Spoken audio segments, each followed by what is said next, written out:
And joining us now on The Debate in Providence, Rhode Island, Mark Blythe, Professor of International Political Economy at Brown University. In Washington, D.C., Josh Bivens, economist at the Economic Policy Institute. And Chris Edwards, Director of Tax Policy Studies at the Cato Institute. And here in studio, David Laidler, Fellow at the C.D. Howe Institute. We have such think tanks represented here today. This is all terrific. Thank you very much, everybody in the United States. And David, good to see you here in our studio again. Let's start with this, and we'll go to Washington first. Chris, start us off. How would you characterize the state of the U.S. economy today? I think it's quite poor. The unemployment rate is up at 9.6%, close to 10%, and it's stubbornly high. I think the Obama administration is doing everything wrong here. Private investment is really in the tank, and I think the reason is because the Obama administration is passing all kinds of new regulations. They're threatening tax increases on small businesses, on big multinational corporations. This is completely the wrong direction. I think if the Obama administration held off and let the private economy recover, we would still have this giant problem of debt being pushed on to future generations, and that's going to lower the standard of living in the future. So we've got a short-term and a long-term problem here. Josh Bivens, how about you? What do you think the status of the U.S. economy is? I also think it's awfully weak, and it's getting weaker. I mean, if you look at the second quarter of 2010, growth came in at less than 2%, and that was the last quarter that we're going to see a real boost to the economy coming from the Recovery Act. For the second half of this year, the Recovery Act boost fades away, and so the question is what rises up to take its place, and that's a very open question. So I think if you ask me, what is my best guess for what the unemployment rate will be a year from now, I'd say probably around 9.6%, the same as it is today, essentially the same it's been for the past year. So I think absent really aggressive policy action to do something on the job front, we are looking at high unemployment for a long time. Mark Blythe, what do you say? I would echo the comments of both of the speakers that have gone before, but take a slightly different tack. The United States has 6 different measures of unemployment. The broadest one, U6, currently sits at 16.9%. So while it may be technically true that the recession ended and we've had more than 2 quarters of positive growth, it really doesn't feel like it. In such an environment, if there really was crowding out of private investment, if the government was just getting in the way of natural forces, you would see this in interest rates. Instead, what we see is a flight into government bonds and a continuing desire to hold that debt. No one is investing because it's crazy to invest in the middle of a recession. What the government is doing is holding the line. It's not ideal. It's generating even more debt in a debt-laden system, and the future is extremely uncertain. But simply reducing government spending at this point is probably the worst thing you could do. Okay, David Laidler, I'm not going to ask you to comment on the American scene, but perhaps looking across Canada, other G8 countries if you want, what economic indicator right now gives you the most concern? Well, it is the U.S. economy, because the U.S. economy has got to go through a really huge restructuring. For decades, it was led by consumer expenditure, financed by borrowing. That game is over, and it's not going to come back. The U.S. has to switch to being an export-oriented economy. That means its real exchange rate has got to depreciate in the long haul. The investment has got to be geared to producing exportable goods. This is a process that has barely started, and it's going to be very, very painful. Now, Canada's going to be on the receiving end of that, because a lot of that American consumer expenditure was on manufactured goods produced in Canada, and that market is going to shrink as well, and Canadian producers are going to have to reorient themselves to markets elsewhere in the world and at home. I hear very little optimism coming from any of you here tonight, but Josh, let me get you to follow up on that last question that I put to David, which is, which economic indicator do you look at in particular and say this gives me the most concern? I think it's probably the unemployment rate in the various measures of the unemployment rate, as mentioned by Mark.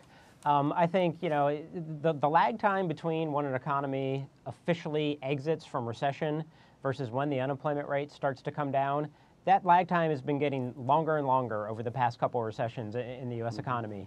I mean, the relatively optimistic projections of the Congressional Budget Office say we don't get down to the pre-recession unemployment rate until 2014.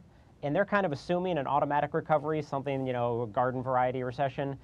I don't really see any sort of endogenous force that's going to push the economy back to recovery in that time period. So I think we're just in for extended unemployment for a long, long time. And given that 90% of Americans make 90% of their living from a paycheck, a depressed job market is really the end-all be-all for their economic fortunes going forward. Chris, how about you? I mean, unemployment rate certainly is the conventional wisdom nowadays to say this is the number that scares me the most, but you've got big deficit numbers out there, big debt numbers.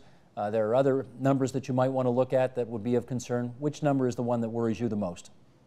I think what is really dramatic now, if you look at private business investment in structures in particular, this is businesses building new factories and that sort of thing. We're at really historically low levels. It's true that equipment investment has rebounded a bit as businesses have to replace their equipment. But new investment in factories and new buildings is at remarkably low levels. I think private business is just being scared by this whole climate, and they're not investing in the United States. They don't see the demand and growth here, but they're also not investing to serve those foreign export markets, you know, that are growing, like China.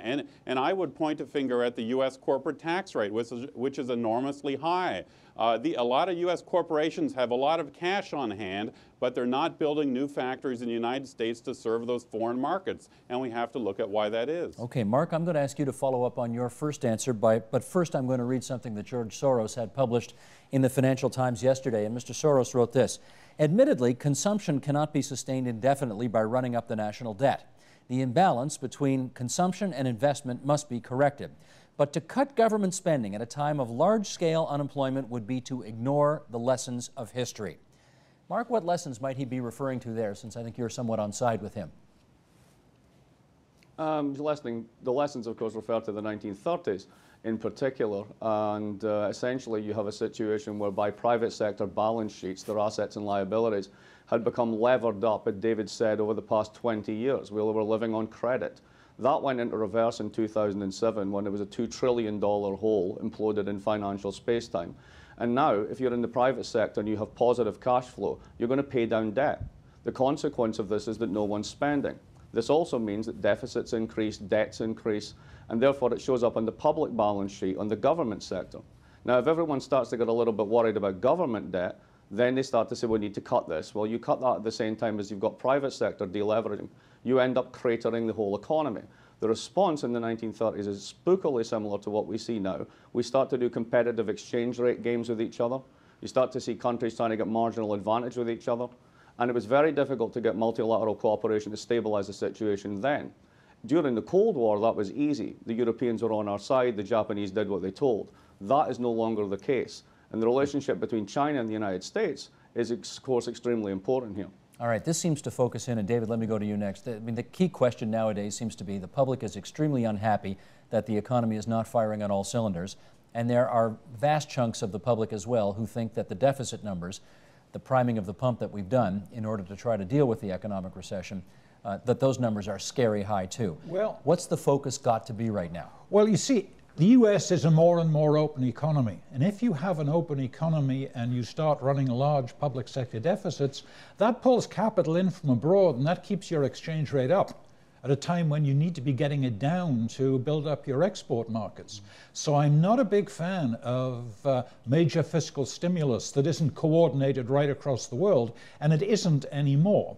I thought it was. We just had a G20 in this city. Yeah, it was. But if you now look and see what's happening in Europe, there's some pretty major economies are tightening their belts very, very hard. The panic that started the coordination policy is gone. People are looking after themselves again, and that is weakening the force of fiscal expansion in the States. We need to talk about monetary policy here, because monetary policy doesn't have those bad side effects, and there is still room for the Fed to be more expansionary. Name names. Who's looking out for him or herself right now instead of coordinating? Well, the British, for example, have got massive cuts to their fiscal stimulus. The Germans aren't exactly trying to lead Europe by fiscal stimulus. These are very large economies. Okay, Josh, come in here on that and say, if the focus has to be one or the other right now, and maybe you can tell me if you think it does, do we worry more about stimulating the economy? Do we worry more about reducing the deficit?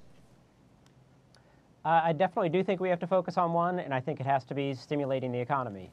I mean, there's no objective evidence that says we're in danger of overheating the economy by running deficits that are too large. Interest rates are at absolute rock bottom levels.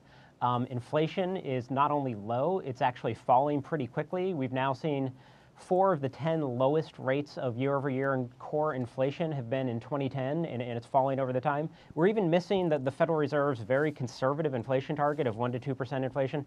On the downside, we're now looking at inflation of about 0.5%. So every indicator you look at in this economy is sort of blinking red that we have got insufficient demand. And that means in the short term, we have to be running much larger deficits. You worry about deficits when they start pushing up interest rates and crowding out private investment. There's no evidence that that is happening. And the piece of business investment that is really punk right now, which is the structures, I mean, it's not a real shock. I mean, there is not as big a bubble, but there's a bubble in commercial real estate in the United States. There's huge overbuilding. We have record vacancy rates, and we've got capacity utilization rates at not historic lows anymore, but they're just coming off historic lows. Essentially, you've got factories sitting idle. Why are people going to build more factories when there aren't enough customers to sort of buy what's being churned out of the existing ones? So every sign in this economy is that we have insufficient demand, and so I really think we need larger deficits, more economic stimulus in the short run. Let me follow up with Chris, because at the beginning of this program you said it's time to get out of the way, let the dynamism of the private sector take over. But obviously you've heard the argument before and again tonight that this economic recovery, such as it is too fragile to get out of the way of right now, and that governments have to continue to stimulate. What do you say on that? With all due respect, I think the idea that we ought to go further in debt in the United States here is completely nuts. What's going on is massive fiscal child abuse, you can call it. All this debt the U.S. government is building up is going to lower the standard of living of young Americans in the future, which, is not only an economic question, but I think a moral question. Who are we to try to give the economy a short-term sugar high now at the expense of future generations? Secondly, I would say let's go back and look at Canada's experience, because it's very instructive for the United States. In the early 1990s, the Canadian budget was completely out of control. Canadian federal spending was over 50% of GDP.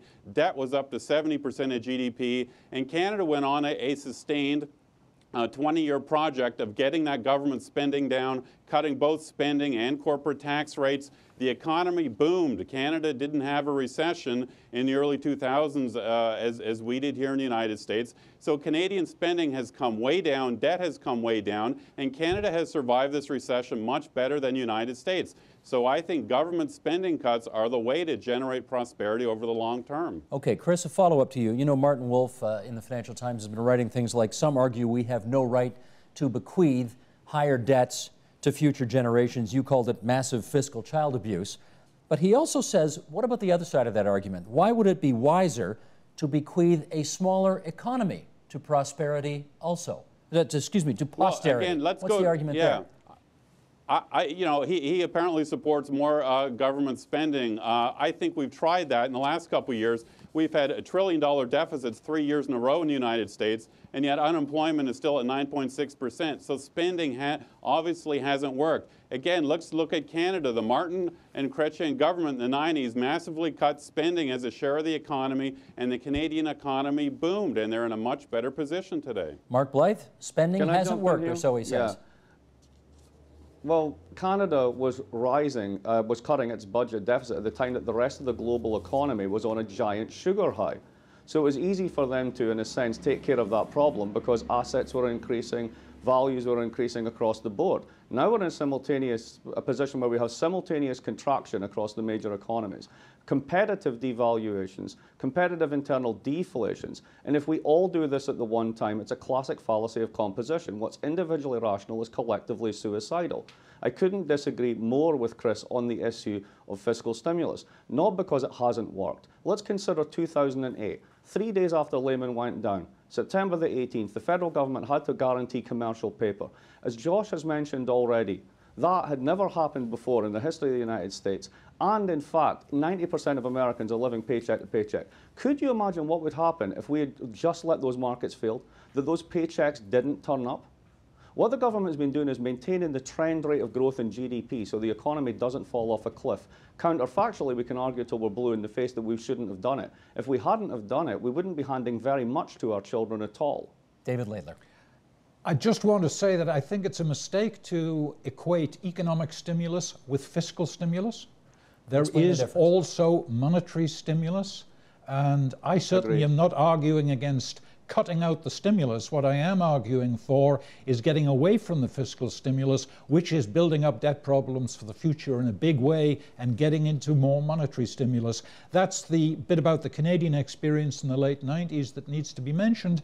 As the fiscal expansion got out of the way, it made room for the Bank of Canada to be more stimulative without threatening an increase in inflation. That was very important. More stimulative in what fashion? More stimulative by lowering interest rates at that time, keeping them lower, putting more money into circulation, all of those old-fashioned things. You know, we've been talking about stimulus, Josh, in a kind of a monolithic way so far, which is government priming the pump, government spending, government doing infrastructure programs, government transferring money to states or to provinces in order to help them, pay the salaries of public employees and so on.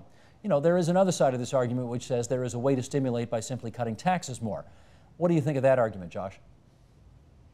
Well, before I get to that in 1 second, I mean, just to dwell a little bit on the Canadian experience, it's true. Anytime people point to a fiscal contraction that did not lead to a rapid slowdown in growth for a country, it is without fail accompanied by monetary stimulus and an exchange rate depreciation. And those are two things that aren't really on the table today because as Mark noted, you know, we're in a global recession. There's no export engine that is going to drag everybody else out of recession if we all start contracting fiscally. In regards to the effectiveness of various kinds of fiscal stimulus, you know, I think there's a pretty agreed upon hierarchy about what works to move the economy in the short run. If you're going to do tax cuts, they should be focused on low and middle income people who are cash strapped, going to spend it quickly. When people start saving tax cuts that you give them, that is sort of the stimulus leaking out of the economy, not being very effective. Things like safety net programs, unemployment insurance, food stamps, that is incredibly well targeted as stimulus, not just for compassionate reasons. And infrastructure spending, direct government spending gets back into the economy quickly. Tax cuts are pretty weak. Just one last thing. I would also agree we need more monetary stimulus.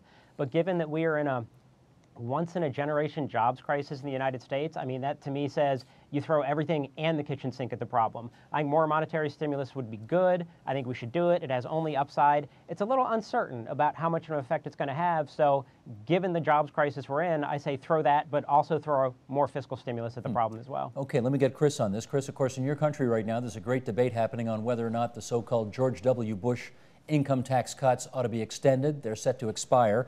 I guess technically speaking, if they expire, that counts as a tax increase, which some people don't want to do in the midst of a recession.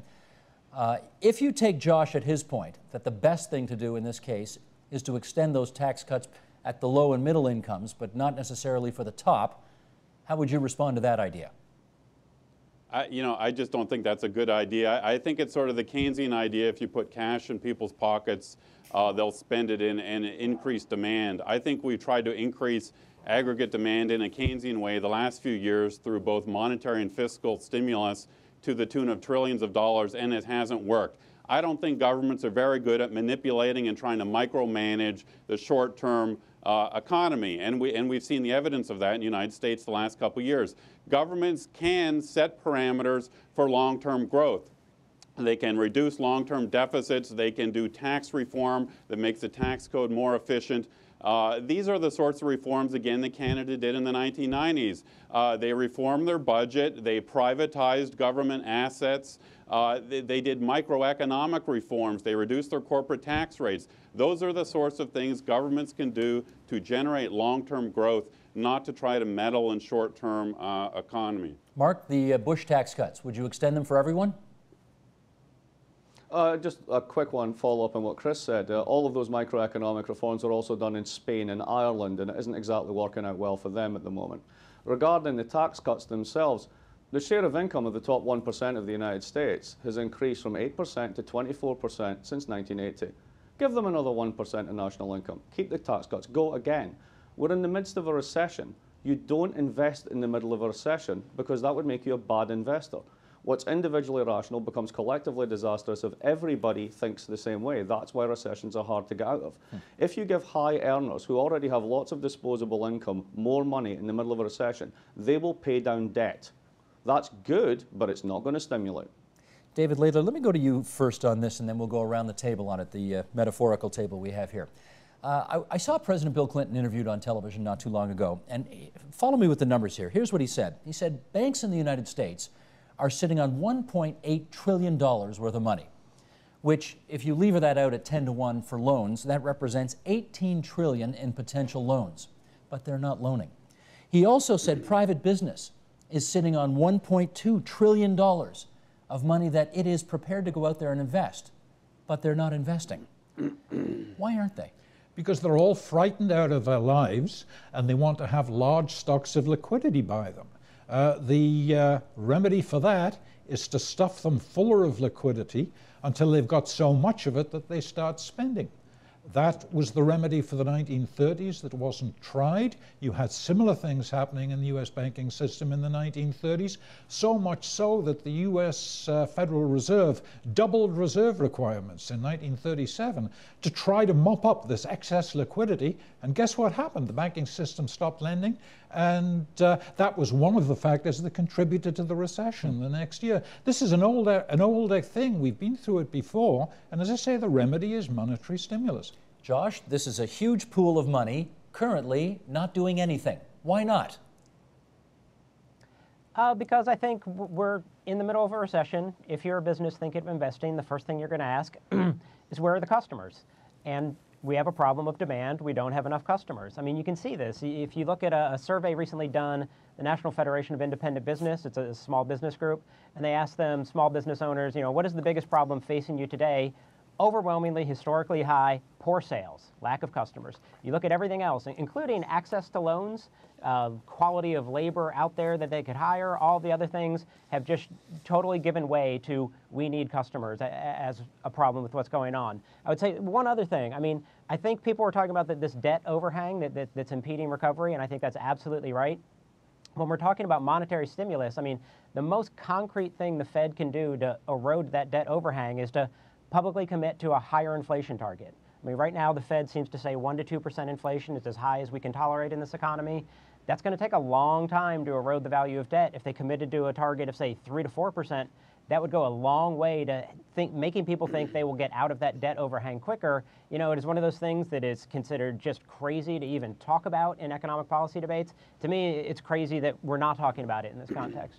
Chris, let me get your view on why you think all of that capital that is seemingly ready to be invested is just sitting there waiting for something. What's it waiting for? Well, I think that a lot of private businesses, and they're now increasingly, traveling to Washington, CEOs, and telling the Obama administration that you got to lay off all these increasing regulations, new energy regulations, and the like, so that we can start putting people back to work. Look, it seems to me that, one of your guests mentioned that it's very difficult to get out of recessions. I don't think historically that's true. Historically, if the government stands aside, market economies, they readjust and they end up growing again. That's what market economies grow if the government leaves them alone. I think now we're doing a lot of the same policy mistakes that gave us such a deep depression in the 30s. The 1930s, the Great Depression, in my view, it was caused by central bank mistakes, the shrinking of the money supply, but then the Roosevelt and Hoover administration made all these kind of market interventions, like increasing prices and wages artificially, raising tax rates, scaring businesses and investors. Those are some of the mistakes we're starting to make now. So I think if you go back and look at, say, the sharp recession in the early 1920s, the government at the time basically stood aside, and the market readjusted and started growing quickly. So let's stop all this intervention, let the government stand aside, and the markets, the economy will recover by itself. Mark, anything there you want to take issue with? All of it. It's just not historically true. Countries that stimulate in the Great Depression tended to do better. Brad DeLong has done the numbers on this. You can go on his website and find it. It's on Vox.com. It's on a whole bunch of different places. It's a nice idea. Let's just get the government out of the way. The only problem is you're talking about simultaneous contractions of every major economy in the global economy. This doesn't work together. It doesn't hang together. Any one economy can recover, absolutely, if other economies are growing. The only economies that are growing just now are the ones in East Asia. Those East Asian ones, whose prices are rising, whose labor costs are increasing, are the ones who traditionally export to us. And we had a really nice system going whereby we got televisions from them in the United States, and we gave them things like Fannie and Freddie debt bearing 2%. They're sitting on $2.7 trillion of our money, and we've allowed our exchange rate to depreciate 25% against major currencies. And now we want them to revalue. This is not going to end well, and getting government out of the way in terms of environmental regulatory costs is not even a drop in the bucket. It's a distraction. So let's ask the follow-up question then. If there is this huge pool of private capital that investors are ready to unleash when the timing is right on the American economy to help create jobs, to help lower the deficit, to help getting people paying taxes more, David Later, to you first. What would restore the private sector's confidence to enable them to unleash all that money? Well, it certainly isn't going to be a normal recovery, because when you've had U.S. households see 20% of their net worth wiped out and it's unlikely to come back, that is a major structural change. I repeat, I think what will get that huge pool of liquidity, I'd rather call it liquidity than capital, circulating faster, is further injections of liquidity. And if you ask me how much, the answer is I don't know. We're flying blind here. So I don't know whether that's going to keep the inflation rate at 2% or 3% or 4%, but I would prefer to try it. Let me just say one thing about competitive devaluations. If everybody is trying to drive their exchange rate down, one of the things they're doing is they're all creating domestic liquidity and they're all stimulating their economies. So it's not a total zero-sum lose-lose game. If everybody's trying to drive their exchange rate down, everybody is stimulating their monetary system, and that is helping, even though it's not going to change exchange rates because everyone's doing it. Let me ask the concrete follow-up then for the Canadian example, and that is the stimulus program that the Harper government brought in here in Canada is set to end, and the government has said it has no plans to extend it. I mean, what's in the hopper will go forward, but that's the end of it. Do you think that's good policy? I think it probably is in current circumstances. The Canadian economy is not exactly roaring ahead now the way it was earlier in the year, but it is expanding reasonably smoothly. Employment is back to its pre-recession level, though the quality of the jobs isn't as good as it's not as good as the jobs were. We are having a relatively normal recovery. And a deficit of $50 billion per annum is not something that the Canadian economy can tolerate for very long. We went through that in the 70s and the 80s, and in the 90s it wasn't just that we got virtue, it was that the Wall Street Journal referred to the Canadian dollar as the Hudson Bay peso, and that kind of attracted the attention of international financial markets to what was going on in Canada. I don't want to go back there, thank you. I lived through that episode. Okay, with less than 10 minutes to go here, let me throw this out here and see how much mischief we can get into here. Who am I going to go to first? Josh, you tackle this first. Which is more accurate to say? America isn't collecting enough in taxes, or America is spending too much? Well, I mean, it's even hard to answer that. I mean, there's short-term and long-term, right? In the short term, I want bigger deficits. Deficits add spending power to the economy. We need spending power. We have insufficient demand. I'd like the increase in deficits to be mostly accounted for by increased government spending, because in the short term, that does better to stimulate the economy. So right now, I would say we have too little spending. I think in the longer term, 10 years from now, it's not like I go around arguing for 10% of GDP budget deficits every single year. I only argue for that when there's a once-in-a-generation jobs crisis. But as we go forward, we've got long-term deficit problems that are mostly still driven by our dysfunctional healthcare system. Hopefully the health reform we passed will slightly ameliorate some of those problems, but healthcare costs still explode in the future. We also have a revenue problem. We basically, in the past couple years, have seen revenue at historic lows. Even before the recession began, revenue was ahistorically low. So I think we're going to need to phase out a good portion of the Bush tax cuts. So in the long run, I guess my answer is, both. Taxes are too low, spending needs to be restrained. In the short term, we need flat out bigger deficits. I would like to see those deficits spurred by more spending. Chris, I think I know what you're going to say on this, but let's ask anyway. Do you think America is not collecting enough in taxes and that's why deficits are too high, or is it because America is spending too much? Well, when the economy recovers, and it will recover here in the United States, all the official projections show federal revenues will rise to their historic norm of about 18% of GDP, even with all the Bush tax cuts in place. The problem is spending. Federal spending now is about 24% of GDP, and it's expected to rise. Historically, federal spending's been around 21% of GDP. If you look at the long-range projections here in the United States, even with no policy changes, we've got a federal spending here over 40% of GDP down the road, which is a couple decades down the road, which is completely unprecedented. So, you know, Americans, I don't think, are going to let the size of their federal government double over the next few decades. We obviously have to cut spending. I mean, if we don't get that deficit down to around 3% of GDP, and it's around 6% of GDP now, debt continues to spiral upward, and as I said, that will lower the standard of living of young Americans in the future for the sake of frankly trying to give the economy a short-term sugar high now, which I don't think governments are very good at administering. Mark Blyth, everybody on the program today has been expressing their admiration for what this country did in the 1990s to get its books back in balance. I think we ran, what, 9 or 10 balanced budgets in a row in Canada after years and years and years of not doing so. Taxes are higher in Canada. So my question is, do you think you need higher taxes in the United States? Yes, you do. Basically, the United States population has decided that it can have whatever it wants on credit. That's over, exactly as David said. More importantly, the United States is fighting 2 global wars, has no tax increase or any plan to pay for it. If you take federal expenditures and you look at the whole totality of it, it's pretty much Medicare and medical expenditures in general. It's the defense budget and it's Social Security. So we have lots of people jumping up and down the United States and, oh, we need to cut things, we need to cut things. Well, okay, let's cut the things that you care about. Let's cut the defense budget. Well, we're not going to do that. Let's cut Medicare. Oh, no, absolutely no chance. Well, let's cut Social Security. No, no. There'll be savings. Well, okay, you can shut down what remains of these ridiculously small federal welfare transfers. You can shut down the education department and parks and recreation. And it's chump change. As the United States gets older, it has an incredibly inefficient healthcare system. It has unbelievably poor infrastructure. Have you been on Amtrak? It's awful, and it's going to get worse. We have to invest more in our basic infrastructures. The population's getting older. The demands of those populations are going to increase. The only way forward is better restrained spending, absolutely, refocus spending, and consequently tax increases to pay for it. Or you're looking at deficits and debt increases of exactly the type that is feared. David Laidler. Yeah, I would just add one thing. I mean, looking in from the outside, it's not just that US taxes overall are rather low, but they're really not very smart.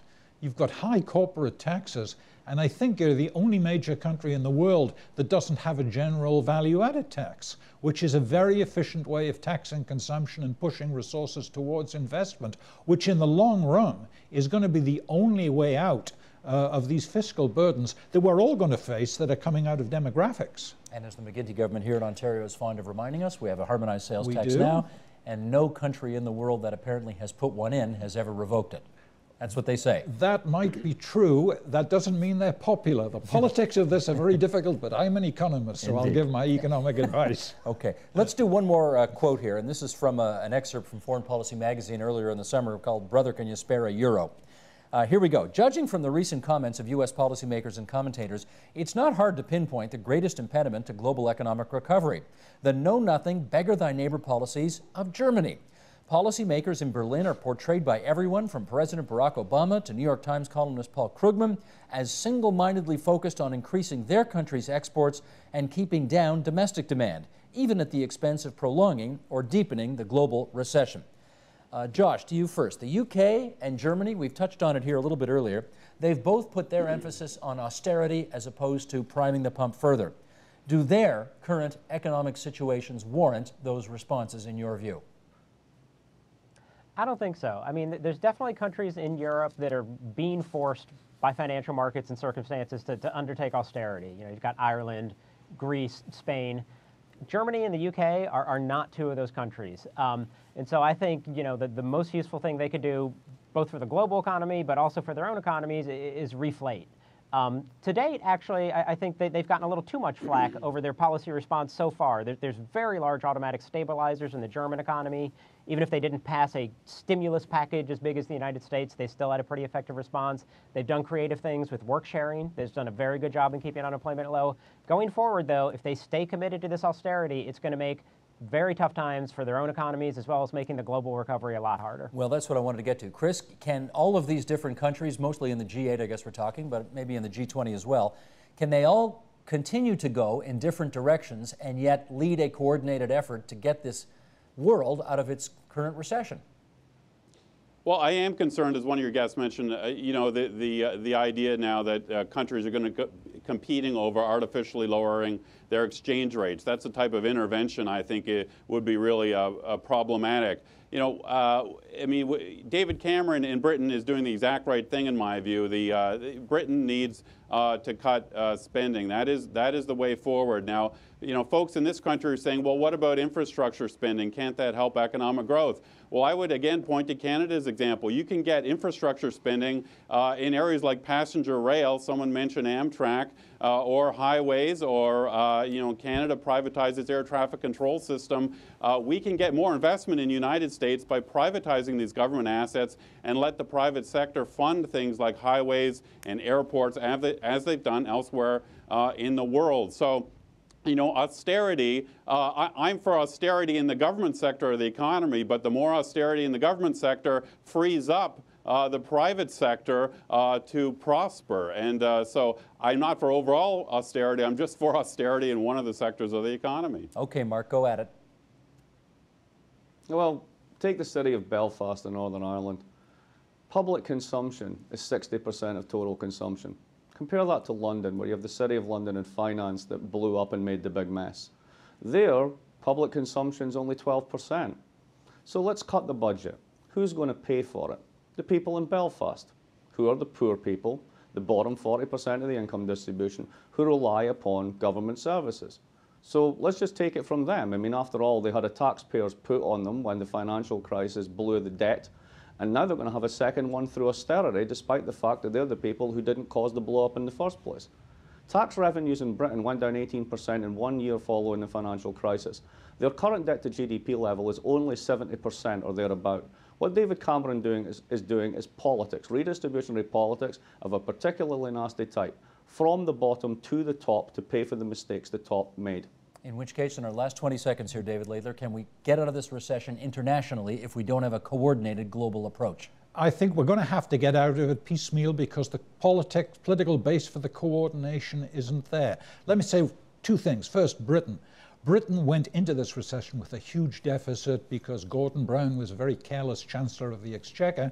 Germany did its restructuring when it entered the euro. That's why it's in the current shape it's in. The rest of the zone didn't, and Europe's got a major problem of the politics of coordinating monetary and fiscal policy. That's the last word. David Laidler from the C.D. Howe Institute, thank you for being in that seat with us here in Toronto, and to our guests out of town as well. Mark Blythe from Brown University in Providence, Rhode Island, Chris Edwards at the Cato Institute in Washington, Josh Bivens, the Economic Policy Institute in Washington as well. Good to have all three of you on board. I can't remember a program we did where we had so many Americans saying so many nice things about us Canadians. We're really grateful. Thank you.